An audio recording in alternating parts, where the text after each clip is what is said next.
I'm used to seeing videos of like a Detroit assembly line. Right now, this seems like very quiet for a car assembly plant. Basically, each vehicle is hand assembled, hand built. There's 2 of us in here working in the shop that assemble the vehicles. We also have 2 gentlemen in our paint shop that look after the paint and body of it. Of course, they come up and help assemble the bodies, line up the fenders, the doors, and whatnot.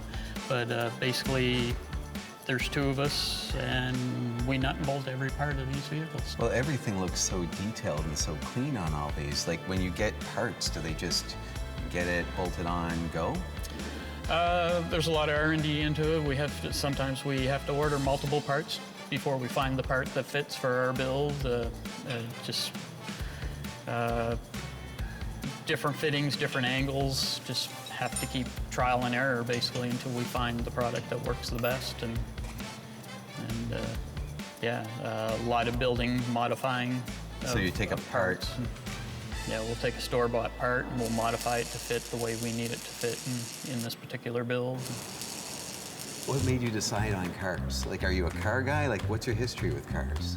Not totally a car guy, no, but I always liked nice cars. And growing, when you're a kid, I had all the cars, all the dinkies. So this was a new thing, like just the ins and outs of a bespoke niche car business.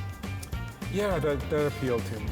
Yeah. That the idea that the business was maybe slowly transforming into like a Tesla or whatever is almost like you can't do anything to it. It's just like an iPhone. You can't even open it. You know what I mean? So I think the time of cars that you can do things to and customize, I think it's only going to be the older cars. And I think that the time of being able to work on cars and all that, the newer ones, you're not going to be able to.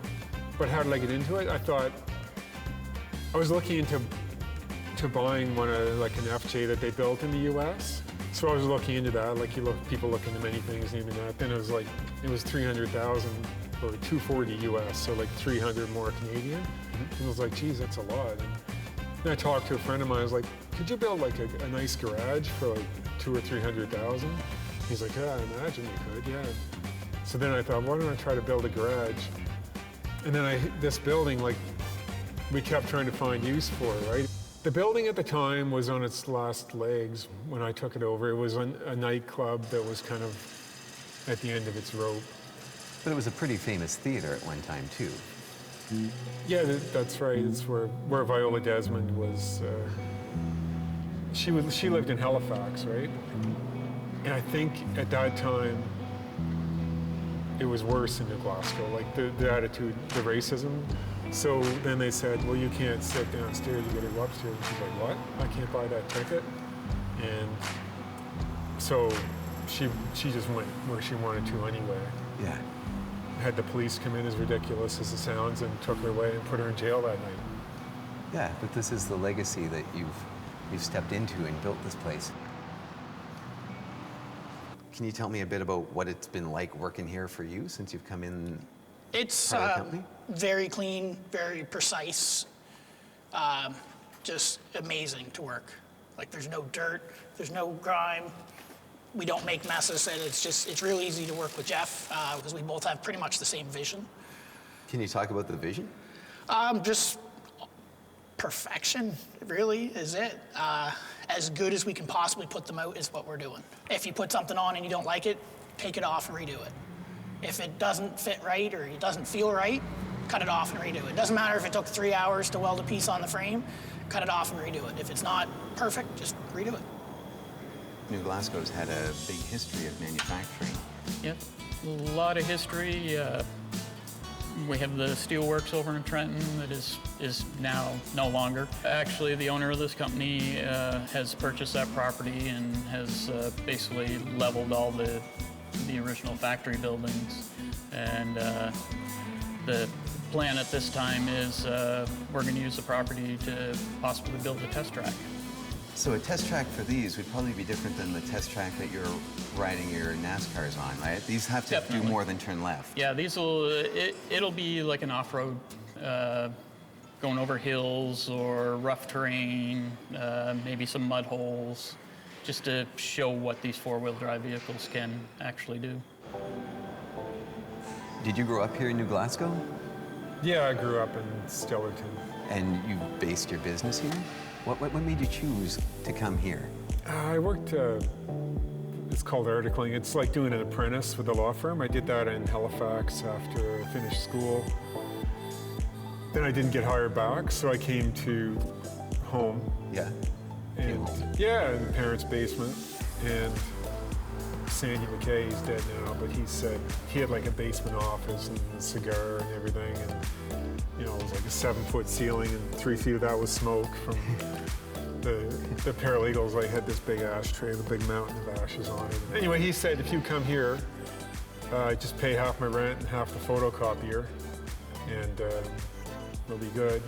And so I did that and just kind of built the business from there. Just one client at a time? Like, how did you go about doing something like that? Well, at that time, the local legal aid office was representing the managers of the Westray mine. The Westray mine was where it blew up. I remember when that happened. And all the miners died. Yeah. So the legal aid office was occupied doing that, all their staff lawyers. So they had to keep giving people certificates for another lawyer, you know, in private practice to do it, and nobody wanted them. Sandy said, you take these, you get $50 an hour, blah, blah, blah. And I was like, yeah, sounds good, I'll do that. I had a couple of jury trials really early on, and I didn't know any better. I didn't know I wasn't supposed to be doing that. Like, I was 24 and 6 months practicing and doing it. You didn't know what you were getting into then? Yeah, I thought it was the norm, but it wasn't the norm, but I thought, yeah. Did you know what you were getting into when you got into this car business? No, I thought I could start the garage for a lot cheaper than it ended up costing. Where's the grease? We just make sure everything is clean that we're using. Basically, like I say, the rear ends are refurbished, so we're not inside them. But we have designated areas for dirty stuff. Basically, we can make a mess, but we just clean it up right away, so nothing gets transferred and I guess that's one of the stays on the advantages. spot. That's the advantage of a small shop, huh? Yeah, exactly. It's nice because there's not 10 people running through every work area.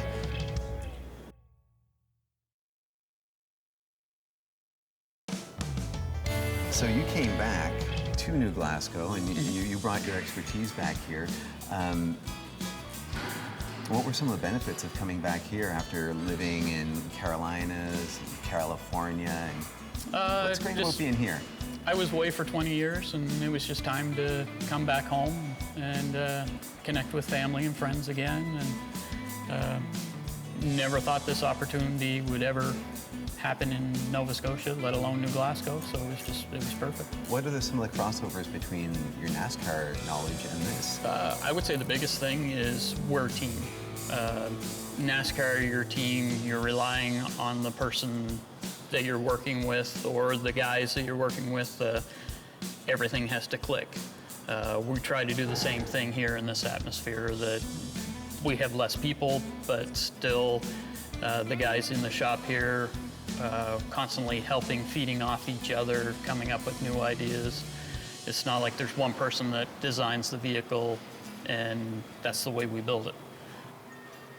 So you're focusing the first bit on outputs, getting things out there, coming up with your like learning how to make these beautifully before you're worrying about outcomes of sales figures, targets, where you're going. Yeah, it's hard enough to budget for the build, like to get the money to keep it going to make the builds. So we don't want to start with 2 vehicles, maybe 3 to sell. We don't want to start pouring a bunch of money into marketing too. So to the extent we can have the marketing evolve organically, relatively cheaply, which is homemade videos on YouTube, we're going to do that for now. Yeah, who do you imagine the market to be for these? For the FJs? For the FJs? I think there's a market in, like, maybe you would say hipsters in their 30s, maybe 20s, 30s. And then the other market's the boomers in their 60s and 70s. And those are the markets. I think that they are expensive too, so that tightens the market further. We're this deep into it, you can't get out. Like, you're halfway up that hill. You either go back down the hill and admit defeat, or you just keep trying to climb. So to climb it, we have to find something that's really good, but at a price point that's marketable. And we still have time, and we're surviving, right? We're still going up the hill. Do you ever think that you would be doing, this kind of quality of vehicle here in Nova Scotia when you started making cars? This is definitely a dream. Even when I got the phone call to see Jamie, I never in 100 years would have thought that this was a real thing. What's the difference between like resto mod, kind of building something new, and working in a typical mechanical shop? A little more leeway on what we can do, and the difference of a budget. For instance, at the small shop, you might be fixing somebody's very cheap car one day and working on a very nice one the next day, where this is always the same quality, the same standards, and the budget is pretty much, I don't want to say non-existent, but... So here we are, Jeff, under the Urban Warrior? Yep. Yeah, It's a Toyota FJ45, and this is the underside. and this is the diesel. This is the diesel. It's a 4-cylinder, 2.8-liter turbo diesel Cummins engine. Oh, cool. Oh, look, there's my friend Sheldon. I really got to stop using Ask Jeeves. I said I want to see the new Avatar movie in New Glasgow, and look where it sent me. Hey, Jeff. How you doing? Nice to meet you, Sheldon. Jim, Sheldon, good to see you again. Good to see you again. And I am just so excited to see more about this because I love talking about cars, as you know, and this is quite a piece of work. How long have you been working on this? This one has probably taken us probably close to 12 months to get to the point that we're at now. It is ready for sale, and you could be the proud owner. Okay, let me just check my bank. Never mind. So you were just telling Jim this is a diesel powered? It is. Now, is it a Toyota diesel? It is not. It's a Cummins. Right, which means that's why you put the little C on the tailgate. Exactly. Oh, fantastic. So that's a brand new, hammer new engine. Brand new crate engine from Cummins, yes. And so that would be more like an industrial kind of application normally, wouldn't it? It would be. Typically, you would find it in the like in a backhoe or some sort of other Lift tractor, truck. forklifts. Yeah. Yep. So what about in between the ends? And you say this is a Toyota rear end and front end? So this is Toyota from the truck? differentials, front and rear. Okay. But they wouldn't have come with lockers. Not stock lockers, no. It has ARB air lockers. So push of a button, it can be locked up from inside the cab. And then putting it all together, where did you find a transfer case that kind of fits? Well, the transmission, first of all, is a GM 4L70E. Okay. So your regular 4-speed General Motors transmission. We use Advance adapters to adapt it to the Cummins engine. Then we have another Advance adapter to adapt the twin-stick Toyota transfer case. So why didn't you go with a 4-speed or a 5-speed? Well, the next one we are actually Okay, planning all right. on going with an NV4500. So the lockers, you can lock both front end and back end, and Yep. that's for off-road. Yep, there's a built-in air compressor in the vehicle, and at a touch of a button, you can lock in the rear differential. Another button locks in the front differential. And air to the shocks, so you're going to be able to move it up and down a little bit, or stiffen it and soften it a bit? No, actually, it's just regular hydraulic Okay. Fox shocks. Those are actually the power lines that go to the Willwood power parking brake. there it is. Push of a button, and you got parking brake. Yeah. Have you ever seen the underside of a vehicle quite so pretty as this one? This one is pretty sharp looking, like smooth welds. You said this was all another company that made this? Another company made the frame. Our guys at the body shop, they smoothed all the welds and made it look as pretty as it is. I would be impressed even if it was running over me. It's quite a look. And is this built for off-roading? Is that why you guys are making this? It is built to be off-roaded. Chances are whoever purchases this one probably will not take it off-road just because of the fit and finish and what is, as you can see, the frame is as perfect as the top side of the vehicle. So where did you ever find a vintage frame in such great shape? It is actually an aftermarket frame. So the body itself, was that bought in pieces, or? It is a piece from Aqualoo in Kelowna, British Columbia. Canadian. It's an Nice. all-aluminum body, all-aluminum box on it. The doors are actually fiberglass from Gozzard's Components in Ontario. Fairly light, Yep. so mileage won't matter with those tires? Nope. And what, 400 horsepower? You said a turbo? Actually, it's a turbo diesel. It's only rated at 160 horsepower. Right. It does have a little over 300 foot-pounds of torque. Lots of torque, that's the point of a diesel. Yeah. Oh, this is exciting. I know I joked that I probably can't afford it. How much? For this one, you're looking in excess of 300,000, probably 325, 335 range. All right, let me just check. No, never mind, I don't need to check. No, this is awesome. You guys are doing a great job here.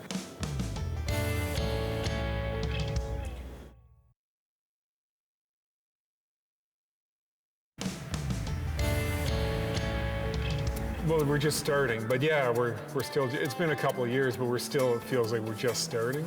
Yeah. We're not really getting, we have just getting traction now on our production. On your production. Like we have that one done and that one. What's your vision? Yeah, we don't have a vision. We're not looking that far ahead. So short term, we want to complete 8 FJs. There's a bunch of companies in the U.S. doing FJs, maybe like 8 or 10, and then a lot of smaller places. So we're looking at all those and trying to pick out the best of each one, on top of learning from what we've done with these two, and try to build like the best FJ we can muster. That's something like maybe in decades to come, someone will go, that was a really nice one, that one. You know, like you see on Antiques Roadshow, they're looking at pieces, The quality. of old furniture and all that, and so I want to make it the best possible FJ that like we can produce. And then when we're done with those 8, we're going to move to Ford Broncos and from the 80s. So we're going to move into the 80s. So from the 70s, 60s, 70s into the 80s. Yeah, for a different market. For a different And I like those better myself. I like the Broncos and the Chev better than the FJs. I find the FJs a little small, like to sit in. They're kind of crowded. They're a bit tight. Rougher ride. Although we're putting a different suspension system on the third one we're doing. These are all leaf spring. Yeah. So they're pretty tight. Bouncy. Yeah, bouncy. Fancy. Totally fancy. I think that, I was gonna say those tires are worth more than my whole car, but I think that rim is worth more than my whole car. Just the rim. Just the rim. Just the Yeah. rim. Urban Warrior. BMC. Bespoke Motor. Company. Oh, now it makes sense. BMC. Do you guys want to push some buttons? Yeah. Here, you get in the driver's seat. You're okay. always driving. You're the car guy. I'll be the passenger. Nice dash. Big climb. You gonna put handles to help people climb in? We're looking at that they're right needed. now, actually. Sweet. Oh, it's got power. And a digital dash. Nice sweep, the whole bit. Look at the toys. So, is there a light for the glow plugs? It is down the Here? Murphy gauge. Okay. The glow plugs? What are glow plugs? What are glow plugs? In a diesel engine, it doesn't have spark plugs, so the glow plugs are little rods that heat up so that it preheats the fuel the first few times when it starts. It's usually when it's cold. That's the only time it matters. It's warm in here, it probably doesn't make a difference. Very cool. So can I turn it over? Sure. Right, so here's the process. You turn that on, the dash comes on, and then our little Murphy here tells us when it's time to start. Wait to start, and then that usually means the glow plugs are on, the yellow light at least in a Volkswagen, maybe even in a Toyota, so it should be good to go. Oh my, nice. Oh yeah. Now, I said I didn't have the money. I didn't say I couldn't get the money. You gotta rev it up.